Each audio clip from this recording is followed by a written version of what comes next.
ফ্রান্সের প্যারিসের এই মেট্রো স্টেশনটি দেখুন। লোকজনের তেমন কোনো ভিড় নেই। গেট থেকে এই যে মাত্র দুটি লোক মেট্রো ধরার উদ্দেশ্যে তারা চলছেন।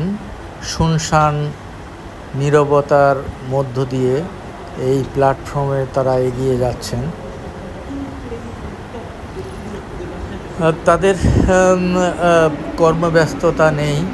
আসলে অফিস সময়ের পরে এই মেট্রো স্টেশনগুলো এমনই শুনশান নীরব থাকে। তারা এলিভেটেড সিঁড়ি বেয়ে নিচে নেমে চলছেন। দেখছেন খুবই কম সংখ্যক মানুষ এ সময় মেট্রো ট্রেনে ভ্রমণ করেন। কাচে ঘেরা এই প্ল্যাটফর্মের বাইরে একটি মেট্রো দাঁড়িয়ে আছে। কিছুক্ষণ পরই এটি ছুটে চলবে গন্তব্যের উদ্দেশ্যে।